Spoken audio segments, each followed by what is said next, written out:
అయితే మీరు గోకర్ణకే తీసుకెళ్తుంటారు. ప్రతి అమావాస్యకి కొన్ని వందల మందిని తీసుకెళ్ళి మీరు గోకర్ణకు తీసుకెళ్ళి, ఆ పితృదోష నివారణ పూజలు అవి అది ఇంకేదండి? స్త్రీ శాపం, అహా! అది కాదు. ఏదో ఆహ్, మోక్షనారాయణ. రైట్. మోక్షనారాయణ బలి పూజ ఇట్లాంటివి చేపిస్తుంటారు గదా! అక్కడే ఎందుకు? మంచి ప్రశ్న అండి. గోకర్ణ మహాక్షేత్రం నిజంగా ఓ మాట చెప్పాలంటే మన తెలుగు వాళ్ళకి పెద్దగా తెలియనటువంటి క్షేత్రం కూడా. ఆ అవును. పేరు కూడా చాలా మందికి తెలియదు. అవును. అది ఇప్పటిది కాదు. ఒక మాట చెప్పాలంటే త్రేతాయుగం నాటిది అని చెప్పి అవును. దాఖలాలున్నాయి. అవును. మనం గురు చరిత్ర పారాయణ చేస్తున్న, దత్త చరిత్ర పారాయణ చేస్తున్న దాంట్లో కూడా గోకర్ణ గురించి వస్తుంది. హ్మ్. దాంట్లో కూడా. ఇక్కడ గోకర్ణము ఆవు చెవి ఆకారంలో సముద్రం ఉండడం, ఆవు చెవి ఆకారంలో శివలింగం ఉండడం గోకర్ణము అవుతుంది. అచ్చా! గోవు అంటే ఆవు, అవును. కర్ణము అంటే చెవి. చెవి. మరి అక్కడే ఎందుకు చేయాలి? పూర్వకాలంలో త్రేతాయుగంలో రావణాసురుడి తల్లి సముద్రం ఒడ్డున కూర్చొని ప్రతిరోజు ఇసుకతో శివలింగం తయారు చేసి పూజ చేసుకుంటుందిట. ప్రతిరోజు సముద్రుడు రావడం, తీసుకొని వెళ్ళిపోవడం. అవును. ఈవిడ శివలింగం తయారు చేయడం, సముద్రుడు రావడం, తీసుకొని వెళ్ళిపోవడం. ఆవిడ కుమారుడిని అడిగింది రావణాసురుడిని, నాయనా రోజు ఇట్లా చేస్తున్నాను, సముద్రుడు తీసుకెళ్తున్నాడు. నాకు శివుడి ఆత్మలింగం కావాలి నిత్యం ఆరాధన చేసుకోవడానికి. వాడు అత్యంత శివభక్తుడు కదా! అవును. ఆ కుటుంబం అంతా కూడాను. కాబట్టి నాకు ఆత్మలింగం కావాలి, నువ్వు తీసుకొనొస్తావా అంటే, రావణాసురుడు తల్లి కోరిక తీర్చడం కోసం కైలాసానికి వెళ్ళి తపస్సు చేసి అనేక రకాలైనటువంటి స్థితిగతుల్ని తట్టుకొని కడుపులో ఉన్నటువంటి ప్రేగులను కూడా బయటికి తీసి రుద్రవీణ వాయించి పరమేశ్వరుని ప్రత్యక్షం చేసుకొని అవును. ఆయన దగ్గర నుంచి ఆత్మలింగాన్ని వరంగా పొందాడు రావణాసురుడు. మన తెలుగు వాళ్ళకి భూ కైలాస్ అంటే తెలుస్తదేమో. సినిమా భూకైలాస సినిమా హ్మ్. చూస్తే దీంట్లో ఈ స్టోరీ కరెక్ట్. మొత్తం వస్తూ కరెక్ట్. ఉంటుంది. కరెక్ట్. ఓకే. అయితే ఆ పరమేశ్వరుడు ఆత్మలింగం ఇచ్చినప్పుడు రావణాసురుడికి ఒక మాట చెప్పాడు, నాయనా మొట్టమొదటిసారిగా భూమి మీద ఎక్కడ పెడతావో అక్కడే ఉండిపోతుంది, అక్కడి నుంచి నువ్వు కదిలించడానికి అవకాశం ఉండదు అని చెప్తాడు. హ్మ్. సరే బాగుంది. ఆయన కైలాసం నుంచి యాత్ర ప్రారంభమైంది. గోకర్ణానికి కొంచెం దూరంలో ఉండగా ఈ దేవతలందరికీ కూడాను రావణాసురుడికి ఆత్మలింగం ఇవ్వడం ఇష్టం ఇవ్వడం లేదు. అనేది ఇష్టం లేదు.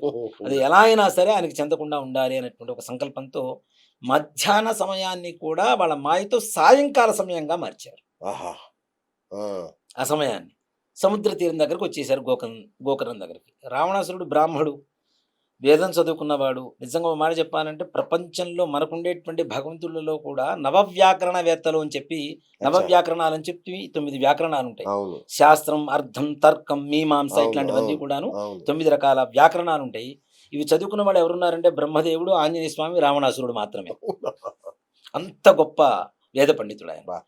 అలాంటాయన సాయంత్రం సమయం అయితే ఏం చేస్తాడు? సంధ్యావందనం చేయాలి. ఆ! సంధ్యావందనం చేయాలంటే చేతిలో ఉన్న శివలింగం ఎక్కడైనా పెట్టాలి. పెట్టాలి. ఎక్కడ పెడితే అక్కడ ఉండిపోతుంది. ఇదే సమయంలో దేవతలందరూ కూడాను గణపతికి పశువుల కాపరి రూపంలో పంపిస్తారు. ఆ! పంపిస్తే ఈ పిల్లవాడిని చూస్తాడు. ఎవరు లేరు, ఈ పిల్లవాడు ఒక్కడే ఉన్నాడు గదా! అని చెప్పి, నాయనా ఇటు రా అంటాడు. నీ పేరు అంటే గణపతి అని చెప్తాడు. సరే మంచిది. ఈ శివలింగాన్ని పట్టుకొని నేను పోయి సంధ్యావందనం చేసుకొనొస్తాను. దయచేసి భూమి మీద మాత్రం పెట్టకు అంటాడు. నీకేం కావాలంటే అది ఇస్తాను అంటాడు. మరి నాకు కుడుములు, ఉండ్రాళ్ళు కావాలి ఇస్తావా? అంతగానా అక్కడ తెలివ ఇన్ఫర్మేషన్ ఇస్తూనే ఉన్నాడు. నేను గణపతినిరా, అవును. మాయా రూపంలో వచ్చానురా తెలుసుకోరా అని చెప్పి. కానీ మాయ కమ్మినప్పుడు ఏం తెలీదు ఏం గదా! తెలీదు అవును. గదా! అవును. సరే ఇస్తాను. నీకేం కావాలంటే అది ఇస్తాను. పట్టుకో దయచేసి అని అంటాడు. నాకదంతా తెలీదు. నాకు బరువు అనిపిస్తే 3 సార్లు పిలుస్తా. నువ్వు రాకపోతే అక్కడ పెట్టేస్తా అంటాడు. పొర్రపాటున మాత్రం ఆ పని చేయకు. నేనొస్తాను మూడోసారి పిలవగానే వచ్చేస్తాను అంటాడు. ఈయన సంధ్యావందనానికి సముద్ర తీరం దగ్గరికి వెళ్తాడు.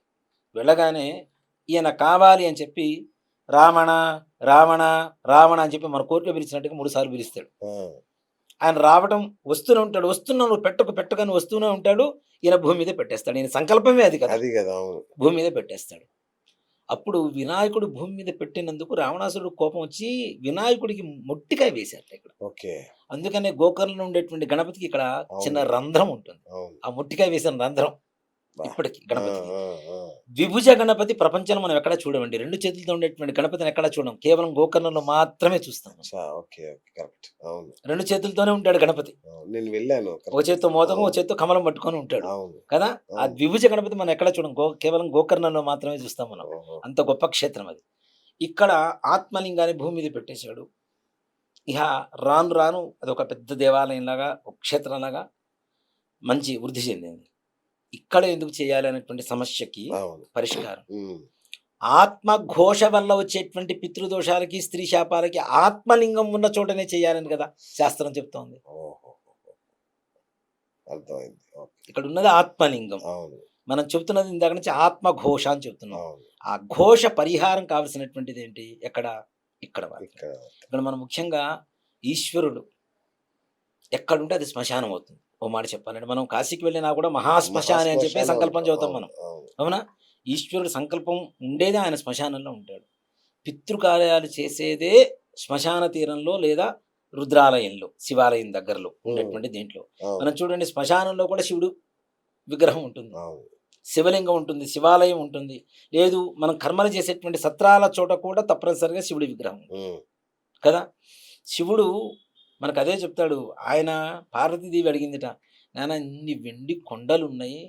ఇంత మంచి చల్లటి వాతావరణం ఉంది. ఇంతమంది పరివారం ఉన్నారు. నీకు సేవలు చేసేవాళ్ళు ఉన్నారు. నేనున్నాను.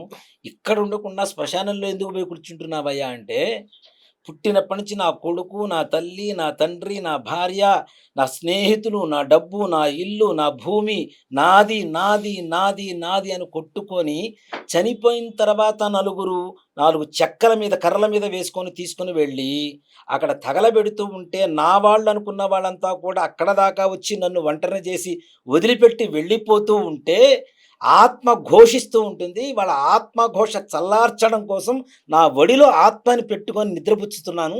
అందుకే శ్మశానంలో ఉన్నాను పార్వతి అని చెప్పాడట ఈశ్వరుడు. అబ్బబ్బబ్బా! ఆ! ఎవరైతే శవం ఆత్మ ఘోషిస్తూ ఉంటుందో, ఒంటరినైపోయాను నా వాళ్ళు ఎవరు లేరే అని చెప్పి ఘోషిస్తుందో, వాళ్ళ ఘోష తీర్చడం కోసం పరమేశ్వరుడు శ్మశానంలో ఉన్నా అని చెప్పాడట పార్వతీ అమ్మవారు. అంత గొప్పవాడు శివుడు పరమేశ్వరుడు. అలాంటి ఆత్మలింగం ఉన్న చోట తప్ప ఓకే. మరి ఒక స్థానం లేదు అని చెప్తాను. రైట్. ఇప్పుడు చాలా మంది కూడాను సబ్‌స్టిట్యూట్స్ వెతుకుతున్నారు. అవును. ఇప్పుడు మనకి భోజన సమయానికి భోజనం దొరికినప్పుడు టిఫిన్ ఎందుకు తినాలి? తినాలి. ఇంకో చోట ఎందుకు వెతుక్కోవాలి? వెతుక్కోవాలి. ఎదురుగా పంచభక్ష పరమాణాలు కనబడుతున్నాయి. చక్కగా తిని ఆకలి తీర్చుకోవాలి కానీ, హ్మ్. ఇంకో చోట ఎక్కడో ఆకలి తీరుతుంది అంటే, చూడండి చాలా మంది కూడాను ప్రయాణం చేస్తూ ఉంటారు. ఒక చోట హోటల్ దొరికింది. అరే ఇక్కడ తిందాంరా అని ఒకడంటాడు. ఇంతకంటే మంచి హోటల్ ఉంటుందిరా ముందని తీసుకెళ్తాడు. వాళ్ళకి మధ్యలో ఒక్క చోట కూడా ఒక్క హోటల్ కూడా కనపడదు. ఉన్నది వదులుకుంటే రావాల్సింది ఎక్కడొస్తుంది? రాదు కదా! అవును. అలాగే అంటే దీన్ని ప్రత్యామ్నాయం వెతుక్కుంటున్నారు. అవును. ఓ అవును. మాట చెప్పాలంటే, ఇప్పుడు కొన్ని చోట్ల చేస్తున్నారు. నేను చేయట్లేదని చెప్పడం లేదు. అదే. మన అలంపూర్‌లో శ్మశాన నారాయణ బలి అని చెప్పి ఒకటి అవును. చేస్తున్నారు. అవును. తర్వాత పిఠాపురంలో ఒకటి చేస్తున్నారు. హ్మ్. ఇక్కడ ముఖ్యంగా ఇక్కడ ఎందుకు చేయాలి? షిరిడి దగ్గర ఒక క్షేత్రం ఏదో ఉంటది కదా! నాసిక్ త్రయంబకేశ్వరంలో త్రయంబకేశ్వరం. అక్కడ నారాయణ నాగబలి చేస్తారు. మోక్ష నారాయణ బలి అచ్చా! చెయ్యరు. మోక్ష నారాయణ బలి చేయరు. ఎందుకు అని చెప్తానంటేనండి, త్రయంబకేశ్వరంలో చేసేటువంటి నారాయణ నాగబలి చేయాలన్నా, ఓకే. ఆశ్లేష నక్షత్రంలో పుట్టినటువంటి వాళ్ళకి కుక్కి అనేటువంటి క్షేత్రంలో అవును. ఆశ్లేష బలి, సర్ప సుబ్రహ్మణ్యం. సంస్కారం, హ్మ్. నవనాగ పూజ చేయాలన్నా, మన వంటికి పట్టుకున్నటువంటి కర్మని వదిలించుకుంటే మిగిలిన వాటికి ఏదైనా ముందుకు వెళ్ళొచ్చు. ఓకే. ఇప్పుడు ఓకే. నిన్న అన్నం తిన్నామండి. అవును. కంచం కడగలేదు. దాంట్లో ఇవాళ రోజున పంచభక్ష పరమాణాలు పెట్టుకొని తినగలుగుతామా? అస్సలు. నేను వండిన గిన్నె ఉంది. కడగకుండా దాంట్లో మంచి పాలు పోసి, ఆవు పాలు, బెల్లం వేసి, బియ్యం పోసి పాయసం వండగలుగుతామా? ఎందుకు? నిన్నటి కర్మ దాంట్లో ఉన్నది ఏదైతే ఉందో దీనికి అంటుకుంటుంది కాబట్టి.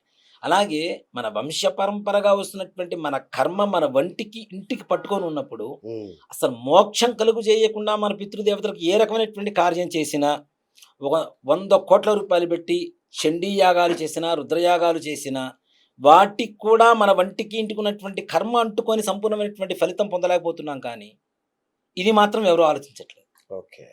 ఇది మన వంటికి పట్టుకున్నటువంటి బురద. రైట్. వంటికి బురద ఉంది. ఏ షర్ట్ వేసుకున్నా బురద అంటుంది. ఓకే. స్నానం చేస్తే చిన్న టవల్ కప్పుకున్నా సంతోషంగానే ఉంటుంది కదా! అవును. అవును. ఈ బురద ఎప్పుడైతే పోతుందో మన వేసుకున్నటువంటి బట్టలు అంటకుండా ఫ్రెష్‌గా ఉంటాయి. రైట్. అట్లాగే మనం చేసేటువంటి ప్రతి పూజ కూడా ఫలితం రావాలన్నా, వ్యాపారంలో లాభం రావాలన్నా, ఆర్థికంగా బాగుండాలన్నా, రుణ బాధలు లేకుండా ఉండాలన్నా, సంతానం కలగాలన్నా, వివాహం కలగాలన్నా, సంతానం ఆరోగ్యవంతంగా మంచి ఉండాలి. అలవాట్లతో, సద్బుద్ధితో మంచి ఉద్యోగంలో వాళ్ళు వృద్ధి చెందాలన్నా, అనారోగ్య సమస్యలు ఏవైతే ఉన్నాయో అవన్నీ పోవాలన్నా, ఇక్కడ ఇంకొక సమస్య కూడా ఏంటంటే ఇప్పుడున్నటువంటి యువత మేము పెళ్లి చేసుకోము అనేటువంటి ఒక పరిస్థితికి కూడా అవును. వస్తున్నారు. అవును. ఒంటరిగానే ఉండిపోతాం. ఉండిపోతాం. అవును. మనకి ఒక కొడుకు పుట్టిన తర్వాత, ఆ కొడుకు పెళ్లి చేసుకొని సంతానాన్ని కలిగితే వంశవృద్ధి కలిగిందని ఒక ఆనందంతో ఉంటాం. అది కూడా లేకుండా చేస్తున్నామంటే అది కూడా పితృదోషమే కదా. ఈ అవును. పితృదోషంలో ఉన్న వాళ్ళకి మగ సంతానం కలగదండి రాను రాను భవిష్యత్ తరాలలో. అచ్చా! అవునా? కేవలం ఆడపిల్లలు మాత్రమే ఉంటారు. అక్కడ వంశం నిర్వంశం అయిపోయింది కదా. అవును. నెక్స్ట్ తరం లేదు కదా. ఇది కూడా ఒక రకమైనటువంటి పితృదోషం ఉందని చెప్పి చేసేటువంటి ఒక ఇండికేషన్.